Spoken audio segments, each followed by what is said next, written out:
انت عارف مين الراجل اللي بيتضرب ده؟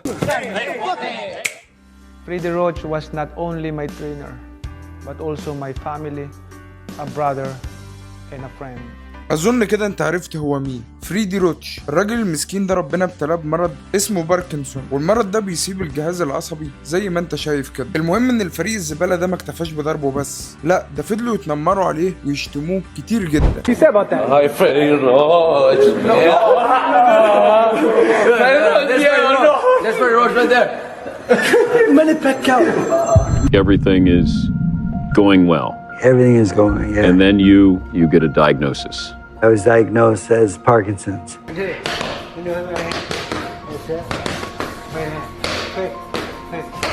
So 1999, Muhammad Ali walks through the door. Yes. And as you said, you never know who's going to walk through the door. Right. 2001, Manny Pacquiao walks through the door. Yes.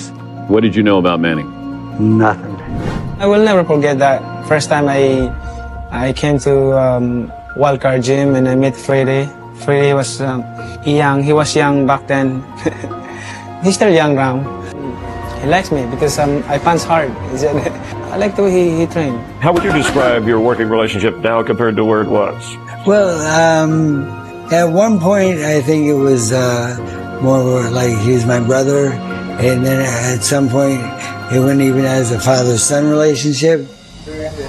I met at one of his basketball games one day, and some girl beside me said, "Do you think Manny still thinks of you as his father?" And I said, "No." I said, "I think that's past by now." And she goes, "How come every time he shoots and makes it, he comes over, he looks at you?" Maybe we're still there. As you're fighting, is he going to be your guy? Yeah, I told him until my last year of my career, I will not change you as a twin. I love Freddie Roach.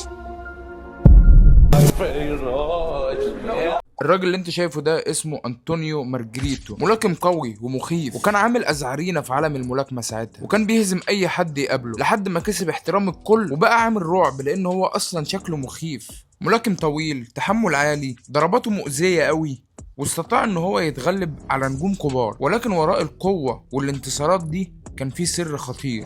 But there was one of them that actually put cement or something in their gloves. That was that Mexican gentleman, Antonio Margarito. He did it to some like legit fighters and really beat them up. And they were like, it didn't even make sense how hard he was hitting me.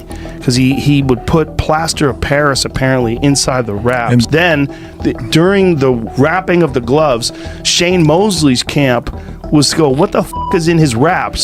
They recognized it and had him rewrap his hands. And then Shane Mosley beat his fucking ass. After he knocked out Miguel Cotto, when he beat him up in the 11th round, he stopped him, and it was a horrible stoppage too. He beat the shit out of him. It was bad. I mean, his face was busted up, and that's when people had suspicions. But they didn't know until they saw the wrapping of the gloves, and then they looked at every one of his fights before that, and they would go, "Oh, this motherfucker had plastic." بعد الفضيحة الكبيرة اللي اتكشفت دي بخصوص الرابس بتاعت مارجريتو، فريدي روتش موقفش ساكت وعبر عن غضبه وشكك علنا في نزاهة قفازات مارجريتو، واتهم فريقه انهم كانوا بيغشوا. وفي المقابل فريق مارجريتو الواطي ده بدل ما يردوا على الاتهامات بشكل عقلاني وراقي، نزلوا لمستوى متدني جدا وبدأوا ان هم يسخروا من مرض فريدي روتش. Hopefully it works. You know, and my hands are small, Margaritos are big, so he'll fill them up. So that's perfect. Perfect. Manny Pacquiao, be careful. Freddie Roach, you better be in the gym, in the dressing room, like you said. You better be there all the time, because something like this might do that. That's gonna be the killer one right there. Watch out, Freddie Roach. Don't want me to. ظهر روتش بعد كده وقال ان هم عالم مش محترمين، واللي بيعملوه ده في موضوع القفازات كأنه صفع على وش، يعني اتكشفوا وهم بيغشوا ولسه بيحاولوا ان هم يظهروا نفسهم كأنضف ناس، وده بيوريك حقيقتهم. انا ما بشوفهمش ناس محترمة. Antonio, were you aware of the plaster in your hand wraps? Miles de veces lo he dicho que no sabía nada. Otra vez lo vuelvo a decir. I have said I don't know. Manny thinks that you had to know. Nunca sentí nada, no golpeé nada, no se usó nada. You need to train hard, I need to train hard, and we have to do our best to make people happy. That's what people want to see at the best fight, right? I think Manny's gonna knock him out inside of 8 rounds. Pues que me mira manco, ¿qué? I saw your last 2 fights. Julian, who's gonna win? Pacquiao or Margarito? Margarito. All right. Who's that? Margarito. No, this guy. Es puto Pacquiao. Así es, pendejo. وهنا وصلت الحرب الكلامية لأعلى درجاتها، والجو كان مشحون والدنيا ولعة ما بين الطرفين، والكل كان مستني اللحظة دي، اللحظة اللي هيتصفى فيها كل الحسابات جوه الرينج. وبتبدأ المباراة اللي كله مستنيها، وبيكون الاتنين الملاكمين في أقصى استعداداتهم. الاتنين بيبدأوا إن هما يختبروا بعض، وكل واحد فيهم يقيس مسافات ويحط الخطط والتكتكس بتاعته، ولكن باكياو أدرك الموضوع بدري.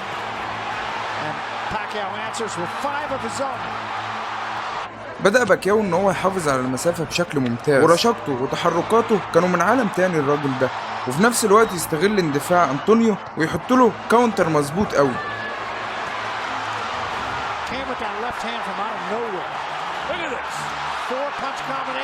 الله عليك يا باكياو، اديله كمان، اديله ما ترحموش الكلب ده. Beautiful display for Pacquiao. Margarito has done nothing to take advantage of his height, his reach. At this point, ضربات باكياو كانت هي الأكثر تأثيرا، ومارجريتو ما كانش عارف يوصل له بالشكل المظبوط. Watch the hand speed of Pacquiao and look at the power right between the gloves. And watch this. Boom, right on top of it. وفي الجولة السابعة بدأ باكياو إن هو يزيد الريتم بتاعه ويزود حجم لكماته، وبرضه أنطونيو مش قادر إن هو يوصل له. باكياو التوقيت بتاعه مثالي، ودقة ضرباته كمان مثالية، بيعرف إن هو يوصل الضرب ويحط الضرب في وسط ما الراجل التاني نفسه بيضرب. وتغيير المستويات في الضرب بتاعه كان عامل فعال جدا، وتغيير المستويات ده اللي هو يضرب فوق ويضرب تحت، يعني يعمل كومبو فيه الاتنين، بيستهدف الجسم وبيستهدف الرأس. في الجولة العاشرة كان بيضرب بكل غل، كأنه بياخد حق المدرب بتاعه وبيقول له والله لكسر وشك. باكياو كان مسيطر وبيوصل لكمات قوية جدا للدرجة اللي خلت المعلقين يقولوا ان الماتش ده لازم يتوقف. بس انا هديك تركاية مش اي حد هيفهمها. باكياو لو كان عايز ينهي الماتش كان هينهيه، بس هو ما عملش كده علشان يدغدغ وشه. وخلينا افهمك اكتر، اي ملاكم محترف بيعرف يتحكم في قوة لكماته كويس جدا، وبيقدر ان هو يقرا النزال بشكل سليم. فباكياو هنا عارف ان هو خلاص سيطر على الماتش، وان التاني ده بقى شبه الفرخة المسلوقة، وانا بقى راجل عايز اخد حقي وحق مدربي، فانا مش هنولك النوك اوت ومش هضربك الضربات اللي توقعك، انا هفضل اضرب فيك وهزق فيك واعلمك يعني ايه احترام ويعني ايه ادب ويعني ايه الرياضة اخلاق. علشان كده هنا ماني باكياو فضل ان هو يعمل من وش مارجريتو جزامة، وبالفعل نجح ان هو يعمل كده. لو لاحظت وش أنطونيو مارجريتو عامل ازاي هتعرف كويس اوي انا بقولك ايه. بينتهي النزال وبيكون عارف ماني باكياو ان هو فاز، طبعا واضحة للجميع. واستمتع بقى وطفي غليلك واتفرج على التحفة الفنية اللي ماني باكياو رسمها في وش أنطونيو مارجريتو الكلب. ماني باكياو ضربه لدرجة ان هو قفل له عينه، وتحس ان العدالة الالهية اتنفذت علشان خاطر فريدي روتش الراجل المحترم ده. ولكن هل انت مفكر ان كده الموضوع انتهى؟ لا لسه، واخد الحق حرفة. في الفيديو الاولاني اللي كانوا بيتنمروا فيه كان فيه 2، مارجريتو والكلب ده كمان. الكلب ده اسمه براندون رويس. رويس ما كانش غريب عن الأضواء، مقاتل معروف بأسلوبه الهجومي العنيف اللي دايما بيتقدم فيه للأمام بدون خوف، وقدر يبني سمعة إنه مقاتل صلب بيتحمل الضربات وبيوزعها بنفس القوة. لكن شخصيته المستفزة وتصرفاته الطفولية خلت الناس تركز على كلامه أكتر من مستواه في الرينج. حتى قبل نزاله مع باكياو ما بطلش كلام. If you win against Manny Pacquiao, what's the first thing you're gonna do? You're gonna go to Disneyland? Nope. I'm gonna look in the middle of the camera, HBO, and tell all the critics, fuck. And like I said before, one Mexican knocked him out. This Mexican American is gonna retire. That's the way it's that he's slowing down a lot. He's not as quick as he was. He's not jumping around like he used to do. We know that he's getting cramps now. His legs are getting old. I'll let you concentrate on the congressman. I gotta go in there. I gotta retire you. I gotta retire Manny Pacquiao because I'm the next star. التوتر وصل لقمته أثناء فترة التحضير للقتال، وفي لحظة مقرفة جدا فريق رويس تجاوز كل حدود الاحترام.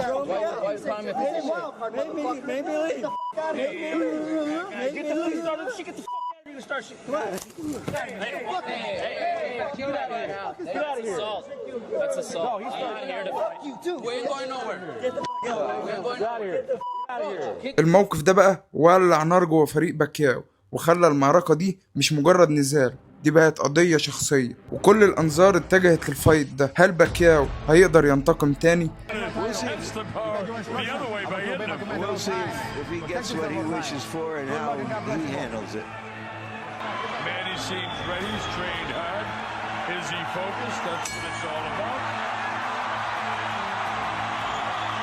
بيبدأ النزال، وباكياو بتكون لكماته أقوى من النزال الأول، وأكتر عنف وأكتر سرعة وقوة. باكياو كان بارع في إن هو يحط له الشولة بتاعته من فوق إيده.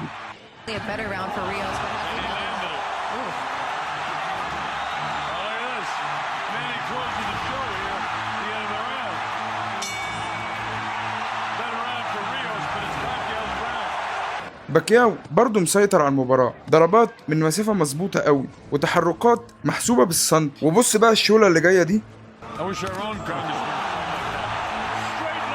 بيتحرك باكياو وبيكمل عليه ضرب، كومبوهات سريعة، وباكياو أصلا معروف بسرعة لكماته. رويس بيحاول يهجم عليه باندفاع، ولكن دفاعات باكياو كانت في محلها ورد عليه بكومبو سريع تاني.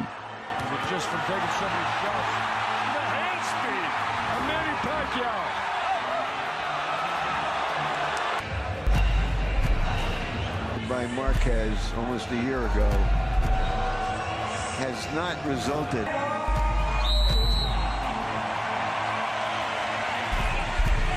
وفي نهاية الجولة ال 12 عمل معاه نفس اللي عمله مع أنطونيو مارجريتو بالظبط. رويس خلاص مش قادر يقف على رجليه، وكل شوية يمسك في باكياو ويحضنه عشان يستريح، ولكن باكياو مش مديله أي فرصة للراحة. ضربات وتحركات عظيمة من باكياو، ورويس مش قادر إن هو يوصل له بأي شكل. He wants to close the show with the crowd on its feet.